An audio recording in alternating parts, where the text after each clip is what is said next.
All right. Hello and welcome to the Central Podcast, A Little Coffee and a Whole Lot of Jesus. I thought you forgot the name of it there for a minute. No, that I was little trying pause. to slow down and give it more emphasis. I'm proud of you for slowing down. That's effort.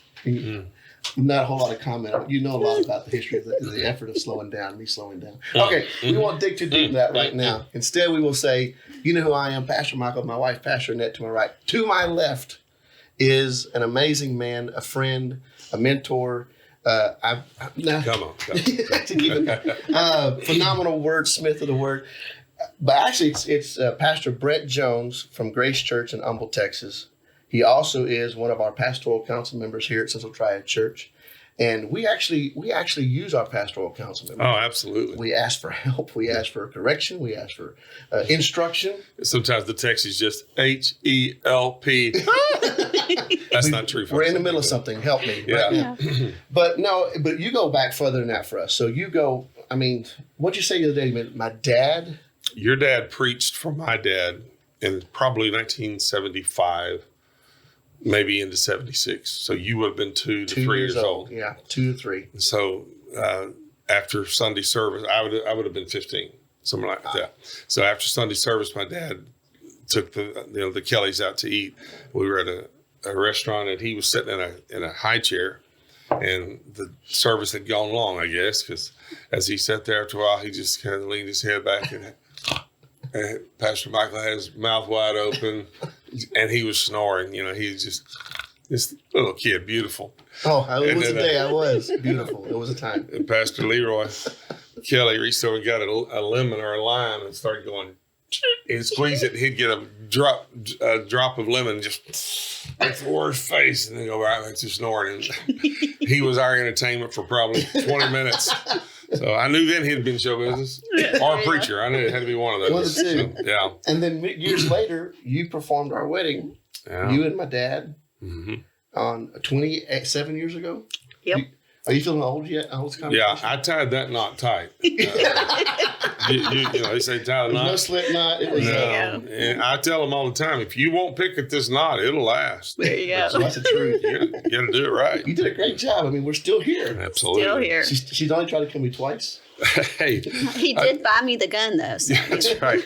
Attempted murder's not the same. That's it. So. Well, we do what we got to do. Sure. But we're so thankful to have you with us. It means so much to have you with us here today. And so, Grace Church in Humble, I know you have campuses. Can you give me just a little more information about? Let the rest of the world know. What happens? Okay, so how big? How many campuses? What's going on here? We were a monoculture church in a denomination till somewhere around 99 and 2000, somewhere in there. Okay. So whenever we changed our mind and decided to follow the Lord rather than the path that we had been on, we began to pray about, Lord, what is our next? What's it going to be? Where do we go from here? Because we find that a lot of people pray about their past. God, forgive me. Yeah. But never say, oh, God, forgive me, and where are we going? So when we started praying about it, God opened doors, and a church in Houston off of North Shepherd, which is in a very urban, Cumming district. It's old, but it's been all being rebuilt. It's where they tear down the small houses and build these huge ones. We're there. It's an old historic theater built in the 40s. We have pictures of it with John Wayne being the star of some of the movies. Yeah. So we started there. A church, a pastor was leaving. Church was in trouble, so we stepped in there. We started that, praying about that, and then we realized we can do this.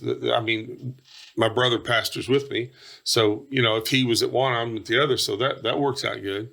And then from there, people began to ask. We've yet to go out and plant a church. Wow.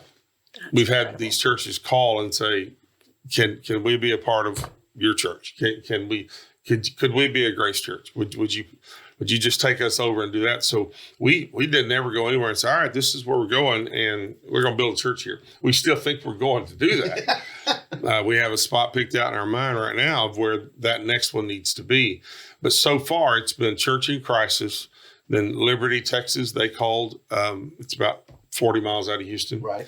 And they called, and then we took over that church. And when I say there's 7, 8 people, but they have it's a small town, but there's a Walmart, not several. There's one Walmart, and the church is next door to it. Oh, wow. So it's easy to tell everybody where your church is. You know where Walmart? Yeah, we're next door. So we took that one. And then there was a church in Tomball in Crisis. And Tomball is a very up and coming area. And they called, and we've been there now several years. Wow. And so each one of them happened in an organic way where we were trying to help another church. So Grace Church is the main campus there in Humble. Mm-hmm. And I've seen the building. The last time I was there, though, of course, I saw it years ago back when your dad was pastor. Mm-hmm. And I wanted to come work with you so bad back then. I remember coming to the church. I think we preached. I think I may have preached for you that one time or something. That was a long time ago. Been a minute. And I wanted to go there so bad after leaving Louisiana. Mm-hmm. So you had the original building there. Then you built this monster, beautiful building beside that. What's the seat? 3,000, 2,000? Well, we built another one in between that. That's so right. we built the old one was there when we bought the place. Mm-hmm. So we moved to that church. And after being there from 89 to 2003, in 2003, we built the first one. And we kept expanding it. Church was growing in a huge way right then. And we kept expanding it. It would finally seat about 1,100. And then, but we ended up having 5 services on a weekend. And there is a limit how much you can do. And 5 is right there for me. 5 is it. And we did Saturday night. It was so crazy. Saturday night, everybody gets to tune everything up. No one the Sunday people never knew how bad it was in the beginning. The Saturday people never heard the good sermon, never heard the right song. Right. All the mistakes were made in Saturday. All Saturday night. It's like our beta crowd. Yeah. And then we would have 4 on Sunday, and man, that was just a killer. So we said, all right, and we need more room for kids ministry, all this kind of stuff. So we built a new building next to it. And then about the time, right before COVID is when we got in. And it's been... it seats 2,800. Wow. And we do 2 services, 9 and 11 there. And it's hard to even say what all was there because, crowds are probably 50% of what they were before COVID, just a big shakeup in the nation about all that. And so we are very blessed. We think that we're on the right path. We got a good staff, good people, and long ways from where we started. We're not in Kansas. Okay? Right. It's changed a lot, but it's good. It's really good. That's your main campus and 4. Am I getting right? 3 or 4? 3 other physical locations. That's incredible. How was it? Okay, so let's talk. You mentioned COVID, so let's talk about that for a second. 2020. How was that like having to deal with all of that with multiple campuses? Well, we have a very diverse culture. Our church. We're probably 40% African American, 40% Caucasian, 20% Hispanic. Okay. So we are, that's just kind of a general deal.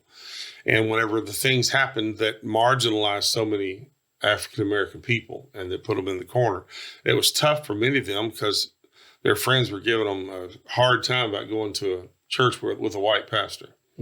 Which showed how far back, some of them were. And so it turned into a really tough time that got tougher. George Floyd's from Houston. Mm-hmm. So we have people there that actually know him and know this. And so it just got up close and personal. And we loved through it all. Yeah. Many times when people are in crisis and in pain, they just need some love. And so we just tried to show that the best we can in every way. And it ended up being a great unifying thing. But that's where the church is. That's how we came through it. Everybody's so sick of it now. Right. We rarely even go into that. Let's just have church. Whoever's here, we're gonna go after and have church on that because you don't want to tell these people everybody should be here. They're here, right? They're in the room. The ones you need to holler at are not here. So right, can't hear. It's like doing 3 nights of revival, Wednesday, Thursday, Friday. You spoke Friday night, And the people that come to 3 nights of revival in this day and age are people who really want to see something. Those are uber Christians right there. Yeah. I mean, to be able to say, I'd love to go back to church again. Because sometimes I think, if I said, hey, Jesus will be here Saturday, I don't know if I could get a crowd. Because some of them are like, but we got to do soccer. I mean, we got things. I'd love to see Jesus, but Junior's got a soccer game, and he's never scored a goal ever. And this could be the day. Sometimes we just fold his uniform up and wear it next week. You don't have to wash it. But Jesus will have to wait because we got to go do Little League. There's some truth in that. Understand. Without a question, there is. Maybe we don't want to hear that, but there's truth in that. Oh, there is. You had a major impact on us years ago, throughout our lives, but years ago, my wife and I were pastoring in a little town called Lomita, and you came out to dedicate a new building we built there. But when you were at that dedication service, you spoke a word of prophecy in the middle of your sermon. Matter of fact, I remember you saying, this is not in my notes, and you began to speak a word of prophecy. Okay, so I think it was Pastor Brett had called you and said, hey, I think you need to go listen to the service back when I dedicated the building. And this was about a year or so ago. And so you were fixing to take off to the church. And I said, no, wait, I think it's still on the breakfast table because my intentions were to send the DVD to Pastor Brett, just to say thank you. And here's what happened that night. And so he went into, which was then Hannah's room, and she was probably about 6 at this time, maybe. Anyway, so he's in there, and I hear him messing with the TV. I get a phone call, I go in the other room, and it's the doctor's thing. Hey, come in. We've got a better plan. There's 3 of us, and we can take care of this. I go back in to tell Michael, hey, you're not going to believe what happened. I just got off the phone with the doctor. They want us in tomorrow instead of 2 weeks from now. And he goes, no, I know exactly what happened. Yeah. And he hits play again on the DVD. And there's Pastor Brett saying, this is not in my notes, but I just feel like the Lord is telling me to say this. We serve a God who is so precise. He can go in, cut out the cancer, and leave the kidney. And I stood there, of course, dumbfounded. I'm in tears. Even more today to look back at it. And those are the exact same words that the doctor had just spoken to me moments earlier on the phone. So this right here this could be one of those moments for somebody that's watching this. Without doubt. And they could be watching this, in a different years from now. Yes. But the Lord sent his answer a year before you needed it. Year before. And you ate breakfast every morning. Your answer. Yep. Clueless. Didn't know your answer was on the table. Not a clue. And I have a feeling some of you don't even know that the answer that you think is far away somewhere, it hasn't even come, will there ever be one? Yeah. Right. For a year, it didn't make sense. But when it did, it made all the sense. Perfect sense. Eating around it. Having breakfast over it. Talking about the problem over the answer. Yeah. Right. Yeah. But the scripture talks about when time was full, when the fullness of time had come. That's right. So there has to be if time starts here, and if that's not enough, then you live with the situation until it keeps going. And you go, oh God, you don't answer prayers. And he's like, yeah, just wait till it gets full. Yeah. And then when time gets full, then it's this cup. Time can't hold anymore. It starts flowing over. And he says, now. It is the way that God works is staggering. Who would have thought the message would be given to us a year in advance? But that's that provision that goes out ahead of you before you even know you need it. Absolutely. That's what God does. He moves ahead of us in time. He plants the word. He puts it in place. Changes everything. Just different from us. We think God's chasing us. He's not. He's leading us. That's right. Boy, that's a fact. Yeah, that's a great visual, too. Back to that, I remember the dedication service of the building, Church of the Hills on top of the mountain, which we'd invested our life into. It's a cross that went up into the heavens. Yes, it's still beautiful. It's still there. So if you're in Central Texas, go up, 183 still or whatever it is. Anyway, it's still there. God's still moving. But I can remember that service. And when Pastor Brett stopped and spoke that during his sermon, I remember celebrating over that because I'm like, that's just like God, he's taking care of that for somebody. That's and awesome. Just thinking about how good God is, having no clue that was being seeded into my life. Yeah. And I just know that one of the declarations we made when we received that diagnosis was that whoever we encounter with this along this journey, we're going to stop right then and pray for them right there. Yeah.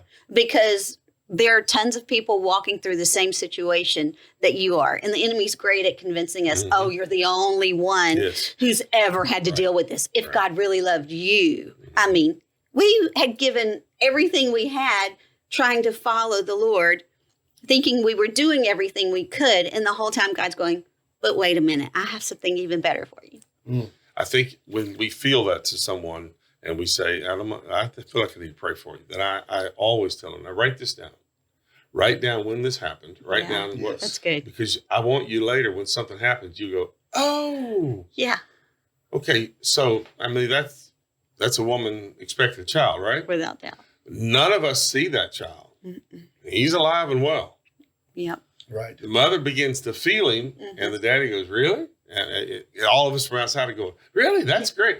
But mom knows something that nobody else knows. And she feels something that nobody else feels. That's good. And then later, it will be manifest. We're going to have a birth date, and it's going to be manifest, and we're going to see that. It's going to be wonderful. But for a while, we don't see anything. Nobody sees it. We just have to put up puking. We have to put up, hey, I want some pickles. Yeah. Right. And 3? Yeah, I need pickles and jerky. I need beef jerky and pickles. What? And why are you crying at the telephone commercial? Great.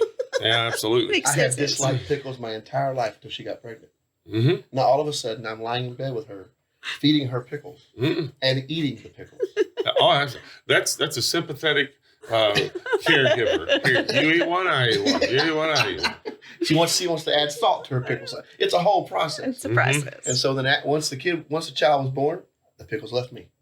Here comes the next child. Here comes the pickles again. Yeah. So now, all of a sudden, here in the last year, I've started eating pickles again. There you go. We are not expecting any kind of family growth. No. So how many years now since cancer-free? Oh, my lands. 06. I think it was 06 whenever I had the diagnosis. Yeah. So 15 years, roughly? 15 years. Okay. I'm not doing math today. So, yeah. 15 years walking in the favor of God. Yeah. 15 years. Every morning to wake up and go, see, told you my God loved me. Well, yes. And we try to do that. And that's our goal. However, this summer, just so happens, I get this crazy sickness again. And life just kind of shuts down around it. And so Michael drags me to the emergency room. Because he had already prayed. We'd already done everything we knew to do. Get in the emergency room. Yeah. Oh, it's your kidneys. There's something going on in your kidneys. So I'm in the hospital for a week. Just so happens our baby boy happened to be with Pastor Brett at the same exact time when this was happening again. He's in Houston. With Pastor Brett. The doctor comes in and says, well, we're looking at something. And he gave it all these big medical terms. And then he walked out of the room. And Michael looks at me and he goes, no. And I'm going, no, it's going to be okay. We're going to call somebody who can explain this medical jargon to us. But the devil doesn't have a right to return this to us because we've already been released from this. Yes. But the enemy is so sneaky and so aware of trying to get you off track that he does not lose the details. So don't let the little details confuse you to think that, oh, this has got to be it.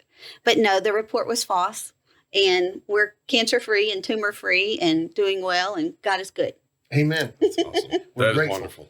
Beyond measure. So we're going to talk some more, but for this episode, we're going to say we're done with this one right now. Don't miss the next one coming up. We're so thankful to have you with us. Here at Central Triad Church, we're to transform lives, produce disciples, and impact the world. We love you all. We'll talk to you soon.